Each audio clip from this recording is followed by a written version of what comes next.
Hello everyone, and welcome to another game of World of Warships. Today it's one of my battles again, and I'm in the gearing. A tier 10 US destroyer. I'm on the map Haven in a 4-point domination game. It's a pure tier 10 battle. There is Midway, and there are two raiders, a Demon and a Rooster.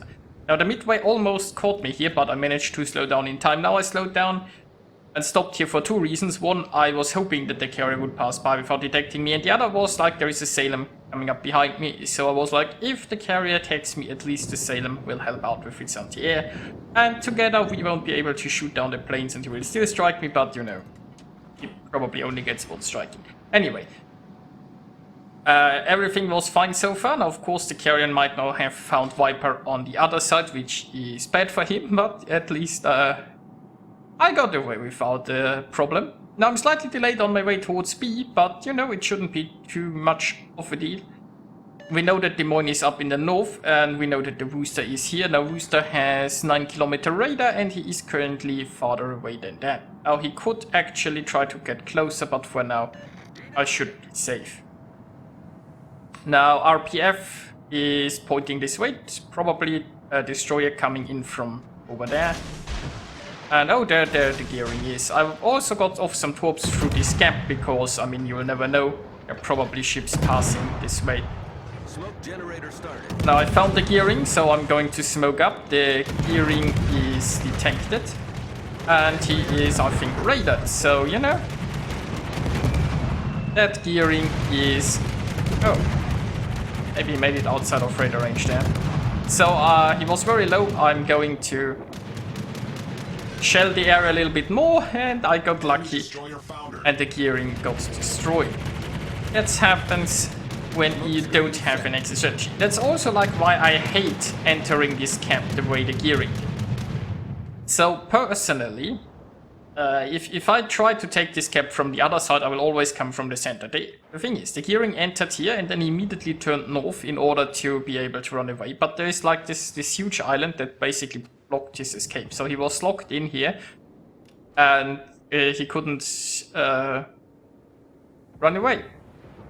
If you enter it from the north side and you turn around, you can immediately run towards your team, which usually puts more distance between you and the raider, and maybe even allows you to duck behind one of those islands. And generally speaking, if you're like on this side, you can get away from the raiders. Now carrier is coming in here again. I've got some anti-air going, because why not? I'm inside my smoke anyway. It looks like the gearing didn't get any torps, so I was angled against potential gearing torps, but they never came towards me. Now I've got some torpedoes going. They could hit whatever's in the smoke screen, or they could hit the Kurfürst that was spotted passing through here, so both is fine with me.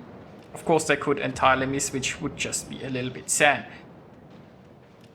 But the question is, what do I do now? Now Viper is currently inside the sea cap. There is a Des Moines here that he has to contest with. I can't like push any more north here. I would be just sailing into the Rooster. The left flank is covered by our gearing. It's not like, it doesn't look like it's going to be beneficial me sailing there as well. I guess I could try to torp those guys together with this gearing, and oh, look at that. My torps found the Kurfürst. So far we have a great start. We got 2 enemy destroyers and a battleship already. We are getting the camps, and our team is actually rather aggressively positioned. Now we have a large force. I guess you could make an argument for me going there as well, because there are a few torpedo targets, but I decided to go north instead. There aren't too many friendly ships north, and let's see if I can't help out with my torpedoes. Now we are lucky because the enemy battleships are just sailing away and not actually pushing. Basically they're leaving this Des Moines alone there. If this Des Moines had more backup, they would be really well, this would be a really scary situation, right? Those 2 battleships could easily push our Yoshino and our Kurfürst. The Des Moines would keep Viper and me at bay, so our torpedoes might not be that effective, and the enemy would be winning this flank. But the battleships decided to sit too far in the back and just twiddle their thumbs and wait for the battle to be lost. And that's my kind of enemy. Well, so unfortunately the Des Moines is taking a bit more of an aggressive approach, and we even lost the Kurfürst here. So we only have the Yoshino to stop this Des Moines.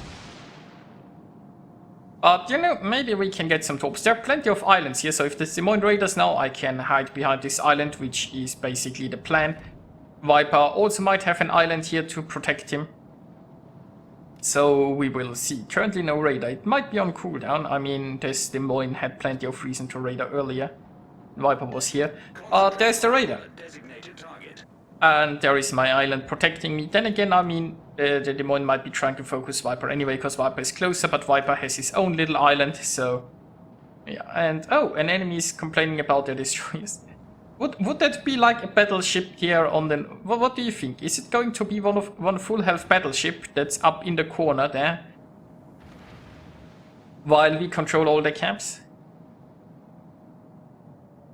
So, the left flank, our ships are reasonably aggressive there.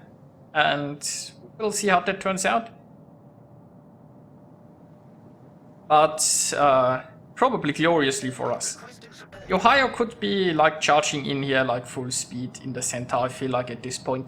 There is a boost on the Smolensk. I mean, the Smolensk is a slight torpedo threat, but if our battleships here combined their efforts and just pushed in, like the enemy would just fall over. Like the enemy battleships, fortunately, as I've mentioned earlier, the enemy battleships decided to sit this battle out.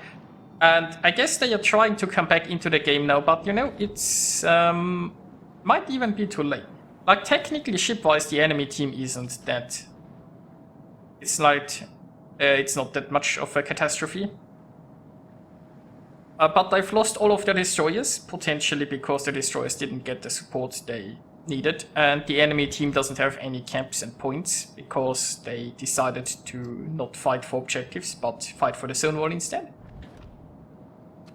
Now, oh, there is one torpedo into the Des Moines. This might allow the Yoshino just to finish off the Des Moines a little bit faster and remove one of the threats here. And I mean, this Des Moines was the last thing that prevented us from actually just going in and torping all those battleships. Oh, then again, I guess also the battleships enemy cruiser destroyed. Probably now just running away with full health towards the zone wall. What do you think? So, Thunderer might actually be aggressive there. What? Oh, wait, the Thunderer, that was the person that complained about the destroyers, wasn't it? He's almost reached, I mean, it took him 8.5 minutes and he's almost arrived at the battle. Almost. But will he now actually join the fight, or will he just turn and run away again? Also, of course, full health Montana there. So, you know, the only reasonable course for this Thunderer would have been anyway to push into this camp. I mean, yes, he doesn't stand much of a chance against the destroyers, you could argue. But he needs to engage our ships. I mean, he's at full health. The thing is, right, once in the past, when there were still enemy destroyers, and when there was still a Des Moines around, then those battleships could have made much more aggressive moves without as much fear. Right now, I mean, if all of your support is gone, then there isn't that much you can do, I suppose. But you still gotta try, you know. I can tell you what's not gonna win this battle, and that's going to another zone wall. But, you know.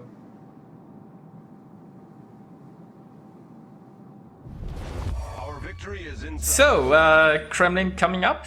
There is a potential for me to torp a Kremlin. There is still an enemy Smolensk that might just be sitting in this smoke screen. Now, Smolensks tend to carry hydro, so I might want to keep a little bit of distance. And yes, the Thunderer going straight towards the zone wall. I mean, he's almost lost health already this battle. I guess he just couldn't stand that.